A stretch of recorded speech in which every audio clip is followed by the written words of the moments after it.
How to fix Vodafone SIM card network problem. तो दोस्तों आज के इस वीडियो में मैं आपको बताऊंगा कि कैसे आप अपने सिम कार्ड में नेटवर्क प्रॉब्लम को सॉल्व कर सकते हैं। तो दोस्तों जानने के लिए वीडियो को अंत तक ज़रूर देखिएगा। मैं आपको स्टेप बाय स्टेप बताऊंगा, एक भी स्टेप को ना छूट के वीडियो को अंत तक ज़रूर देखिएगा ताकि आप भी अपना सिम कार्ड प्रॉब्लम को जो है वो सॉल्व कर पाएंगे वीडियो के अंत तक। तो दोस्तों जानने के लिए वीडियो को अंत तक जरूर देखिए। साथ ही साथ दोस्तों चैनल को सब्सक्राइब कीजिएगा और यदि आप ऑनलाइन पैसे कमाना चाहते हैं तो वीडियो डिस्क्रिप्शन लिंक फॉलो कर सकते हैं। तो दोस्तों चलिए बिना देर किए हुए शुरू करते हैं।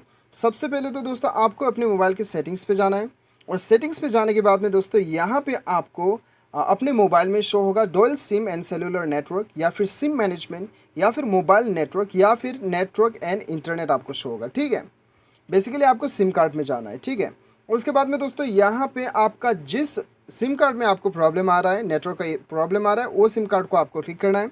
उसके बाद में दोस्तों सबसे पहले तो अपना सिम कार्ड को एक बार बंद कर दीजिए। ठीक है, एक बार बंद कर दीजिए सिम कार्ड को। उसके बाद में दोस्तों इसे आप फिर से ऑन कर दीजिए। कभी कभी क्या होता है कि दोस्तों हमारा टेक्निकल इशू होने की वजह से कभी कभी एनेबल और डिसेबल सिम कार्ड को ऑन कर देने से हमारा प्रॉब्लम सॉल्व हो जाता है। ठीक है, एक बार देखिएगा, यदि नहीं होता है कोई दिक्कत नहीं, आगे मैं आपको और भी आगे सेटिंग्स बताऊंगा। दूसरा सेटिंग्स दोस्तों आपको क्या करना है, एपीएन पे जाना है या फिर आपके मोबाइल में एक्सेस पॉइंट नेम आपको मिलेगा। ठीक है, उस पे जाने के बाद में आपको यहाँ पे क्या करना है, आपको यहाँ पे ऊपर पे जो प्लस साइन दिखाई दे रहा है इसके ऊपर क्लिक करना है। प्लस साइन पे क्लिक करने के बाद में आपको यहाँ पे नया एपीएन आपको क्रिएट करना होगा। ठीक है, तो नया एपीएन मैंने ऑलरेडी क्रिएट करके रखा है। आपको क्या क्या भरना है वो मैं आपको यहाँ पे दिखा देता हूँ।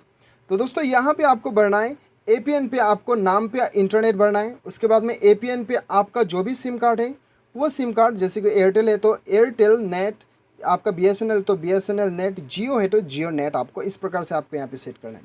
बाकी आपको proxy port, user name, password ये सारा नॉट सेट रखना है। लेकिन एमसीसी आपको 405 रखना है, एमएनसी 865 रखना है। ऑथेंटिकेशन टाइप आपको नॉट सेट रखना है। एपीएन टाइप में डिफ़ॉल्ट यहाँ पे आपको मिल जाएगा सेलेक्ट करने के लिए। आप देख सकते हैं डिफ़ॉल्ट यहाँ पे कोमा SUPL कोमा XCAP आपको यहाँ पे देना है। और बाकी एपीएन टाइप पे आपको यहाँ पे एपीएन प्रोटोकॉल पे IPv4 बाय IPv6 देना है और एपीएन रोमिंग प्रोटोकॉल पे भी आपको सेम देना है। ठीक है, और यहाँ पे बियरर पे मेन इंपॉर्टेंट जो है वो बियरर पे आपको यहाँ पे यदि आपका वोल्ट मोबाइल है तो आपको यहाँ पे वोल्ट LTA पे सेलेक्ट करना है, वरना आप यहाँ पे अनस्पेसिफाइड पे क्लिक कर सकते हैं। तो ये सारा होने के बाद में दोस्तों आपका नेटवर्क जो है वो काम कर लेना चाहिए। एक बार मोबाइल को रिस्टार्ट कर लीजिएगा। ठीक है, काम कर जाता है सही है, काम नहीं करता है फिर भी आपको दूसरा सेटिंग्स बताऊंगा। ये फाइनल सेटिंग्स रहेगा दोस्तों। ये सेटिंग्स के बाद में आपका प्रॉब्लम डेफिनेटली सॉल्व हो जाएगा। ठीक है, अभी आपको क्या करना है, देखिए सबसे पहले तो एक बार मोबाइल को एयरप्लेन मोड में आप ऑन कर दीजिएगा। उसके बाद में एयरप्लेन मोड ऑफ कर दीजिए, मोबाइल को एक बार रीस्टार्ट कीजिए। उसके बाद में अपना मोबाइल के सेटिंग्स पे आने के बाद में आप एडिशनल सेटिंग्स पे या फिर मोर सेटिंग्स पे चले जाइए। उसके बाद में एकदम नीचे आपको बैकअप एंड रीसेट का ऑप्शन दिखाई देगा, यहाँ पे आना है, रीसेट टू फैक्ट्री सेटिंग पे जाना है। ठीक है दोस्तों, लोकेशन थोड़ा बहुत अलग हो सकता है, हर मोबाइल में अलग अलग लोकेशन होता है, तो आप मैनेज कर लीजिएगा। यहाँ पे आपको रीसेट सिस्टम सेटिंग ओनली दिखाई दे रहा है, यहाँ पे क्लिक करके पासवर्ड भर देना है और यहाँ पे अपना मोबाइल का जितना भी सेटिंग्स है, नेटवर्क का सेटिंग्स, सिम कार्ड का सेटिंग्स जितना भी है वो आपका यहाँ पे रीसेट हो जाएगा। ये रीसेट होने के बाद में क्या होगा कि दोस्तों आपका नेटवर्क का जितना भी प्रॉब्लम है वो सॉल्व हो जाएगा। ठीक है, यदि आपको सिर्फ सिस्टम का सेटिंग जो है रीसेट करने का ऑप्शन नहीं दिया गया है तो दोस्तों यहाँ पे क्या करना है, आपको क्लियर ऑल डाटा पे क्लिक करना है। ठीक है, यदि क्लियर ऑल डाटा करने से पहले आपको यहाँ पे बैकअप सेटअप कर लेना है। ठीक है, बैकअप करने से आपका फ़ोटोज़, वीडियोस और भी एप्लीकेशंस वगैरह नहीं उड़ेगा। ठीक है, तो ये आपको कर लेना है। ये करने के बाद में डेफिनेटली भी आपका प्रॉब्लम सॉल्व हो जाएगा।